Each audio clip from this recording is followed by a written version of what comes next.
In this lesson, we will introduce you to linked list data structure. In our previous lesson, we tried to implement a dynamic list using arrays and we had some issues there. It was not most efficient in terms of memory usage, in terms of memory consumption. When we use arrays, we have some limitations.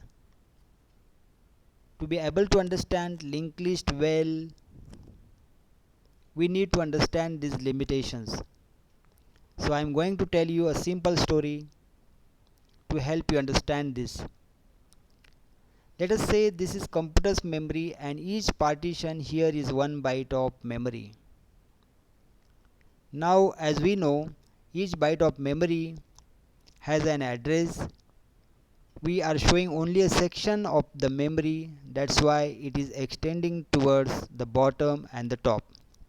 Let's say that address increases from bottom to top. So if this is addressed to 00, the next byte would be addressed to 01 and next byte would be addressed to 02 and so on. What I want to do is I want to draw this memory from left to right horizontally instead of drawing it from bottom to top like this. This looks better. Let's say this byte here is addressed to 00 and as we go towards the right the address increases, so this is like 201 and go on like 202, 203 and so on. It doesn't really matter whether we show memory from bottom to top or left to right. These are just logical ways to look at the memory. So coming back to our story, memory is a crucial resource and all the applications keep asking for it. So Mr. Computer has given this job of managing the memory to one of his components, to one of his guys who he calls the memory manager. Now this guy keeps the track of what part of the memory is free and what part of memory is allocated. And anyone who needs memory to store something needs to talk to this guy. Albert is our programmer and he is building an application. He needs to store some data in the memory, so he needs to talk to the memory manager. He can talk to the memory manager in high level language like C. Let us say he is using C to talk to the memory manager. First he wants to store an integer in memory, so he communicates this to memory manager by declaring an integer variable, something like this. The memory manager sees this declaration and he says that okay, you need to store an integer variable, so I need to give you 4 bytes of memory.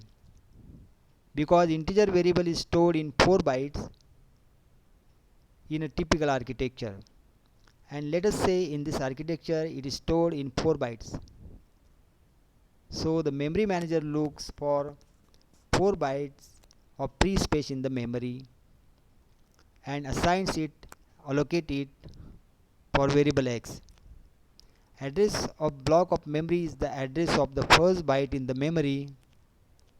So let us say this first byte of memory here is at address 217, so variable x is address 217.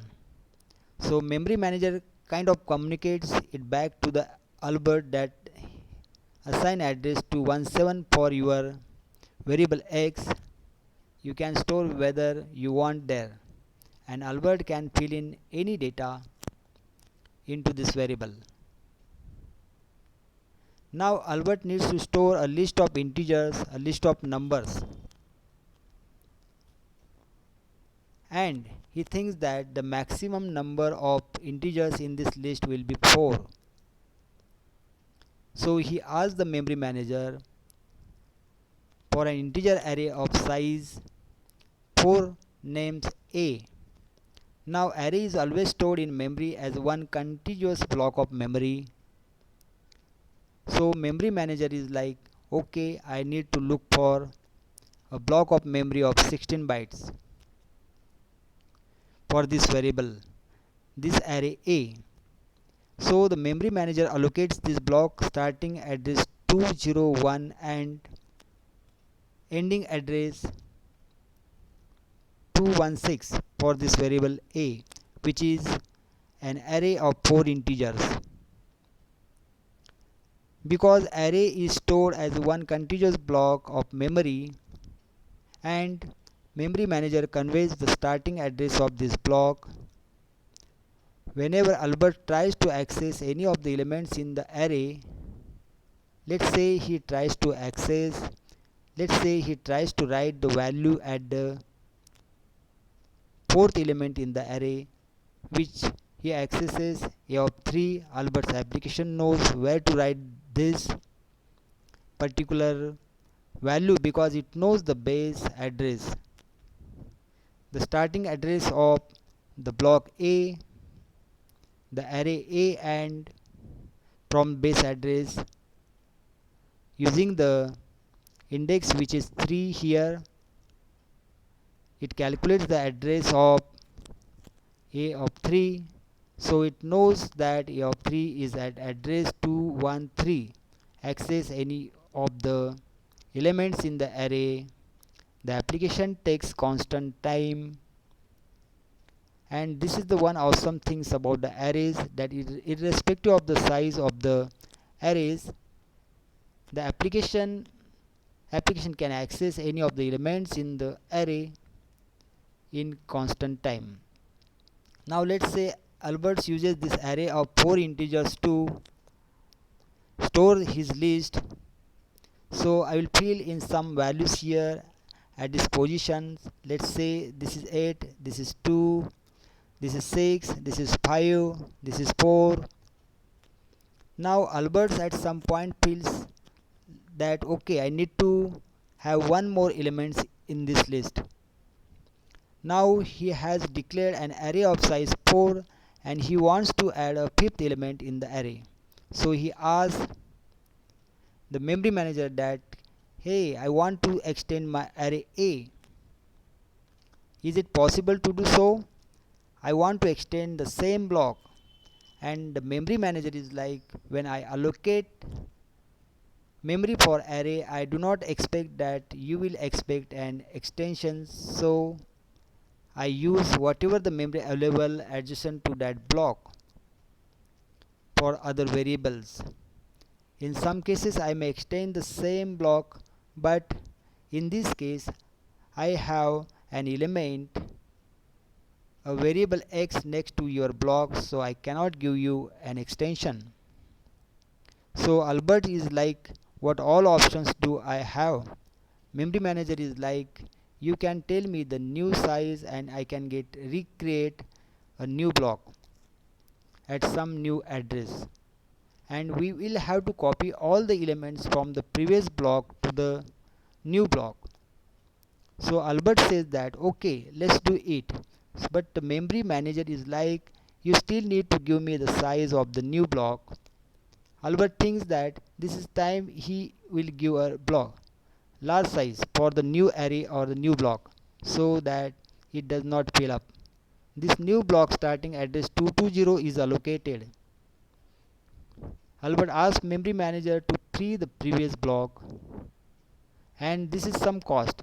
He is to copy all the elements, all the numbers from the previous blocks into the new block, and now he can add one more element to this list, and he has kept this array large this time just in case he needs more numbers in the list. The only option that Albert had was to create an entirely new block as an entirely new array,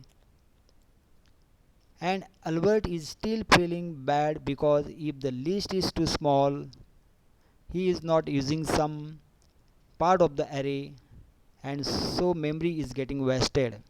And if the list again grows too much, he will again have to create a new array, a new block, and he will again have to copy all the elements from the previous block into the new block.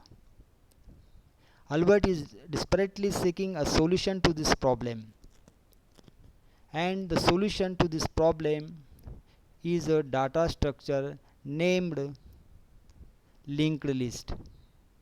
So let us try to understand linked list data structure and see how it solves Albert's problems. What Albert can do is that instead of asking the memory manager for an array which will be one large contiguous block of memory, he can ask memory for one unit of data at a time, for one element at a time, in a separate request. I am cleaning up the memory here. Once again, let's say Albert wants to store this list of 4 integers in the memory. What if he requests memory for one integer at a time? So first he pings memory manager for some memory to store number 6. Memory manager will be like, okay, you need space to store an integer. So you get this block of 4 bytes at address 204. So Albert can store number 6 here. Now Albert makes another request, a separate request for a number 5.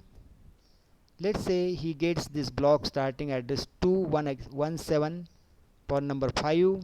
Because he makes a separate request, he may or may not get memory adjacent to number 6. Higher probability is that he will an adjacent memory location. So similarly, Albert makes a separate request for number 4 and 2, and so let's say he gets those two blocks at address 3232 and 23 for numbers 4 and 2. So as you can see, when Albert makes separate request for each integer, instead of getting one contiguous block of memory, he gets this joint non-contiguous block of memory. So we need to store some more information here. We need to store the information that this is the first element in the list and this is the second element in the list. So we need to link these blocks together somehow. We an array, it was very simple. We had one contiguous block of memory. So we knew where a particular element is by calculating its address using the starting address of the block and the position of the element in the array. But here we need to store the information that this is the first block which stores the first element and this is the second block which stores the second element, and so on. To link these blocks together and to store the information that this is the first block in the list and this is the second block in the list. And what we can do is that we can store some extra information with each block. So what if we can have two parts in each block, something like this, and one part of the block we store the data or the value, and the other part of the block we store the address of the next block.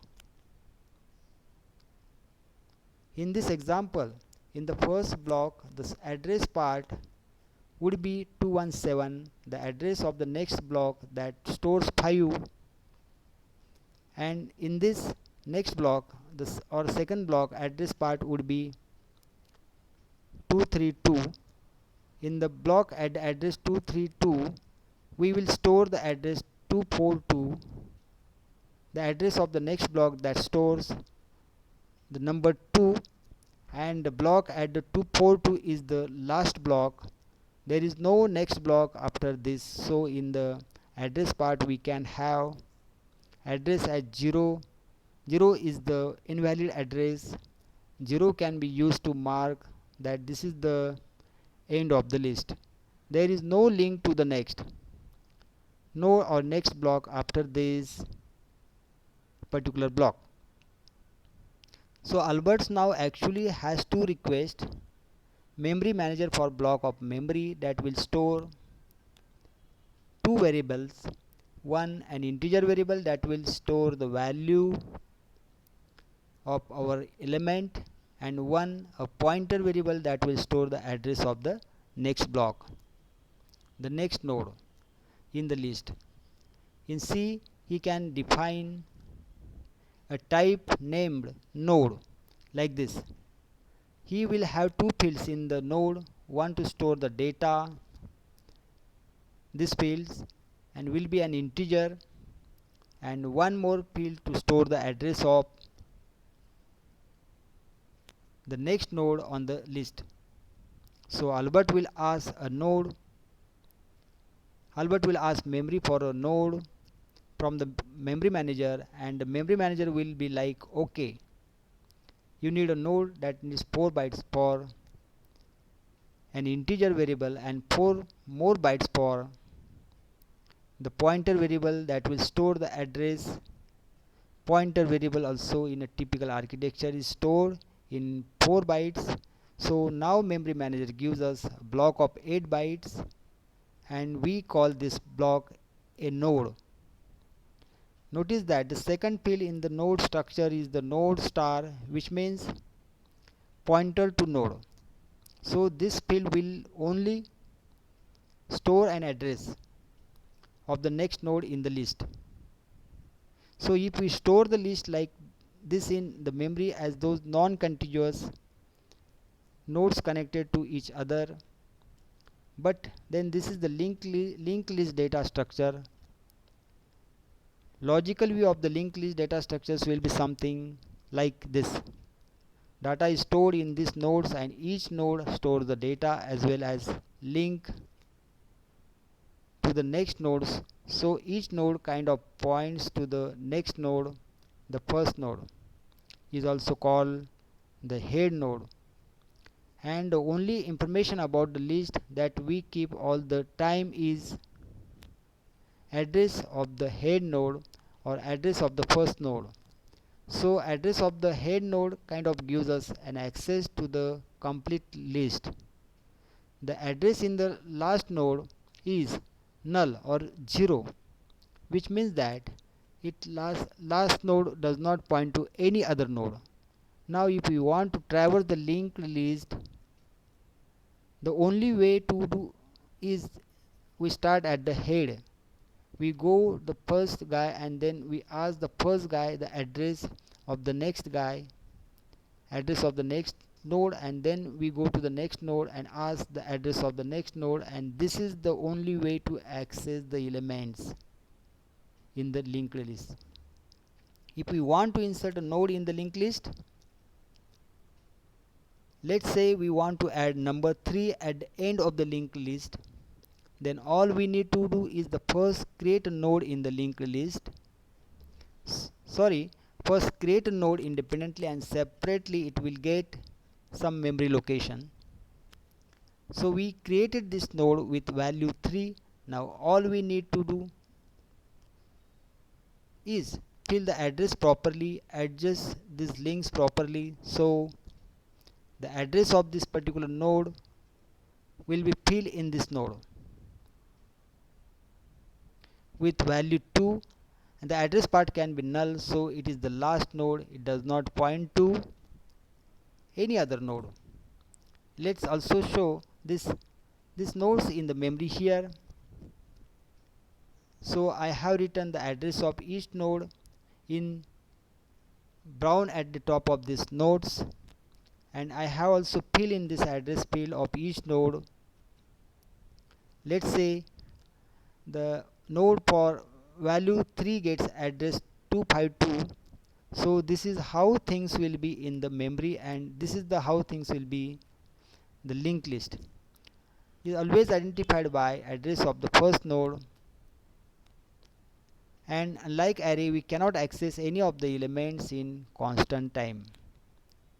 In the case of arrays, using the starting address of the block memory and using the position of the elements in the list, we could calculate the address of the elements, but in this case we have to start at the head, and we have to ask these elements for the next element, and then ask the next element who is your next.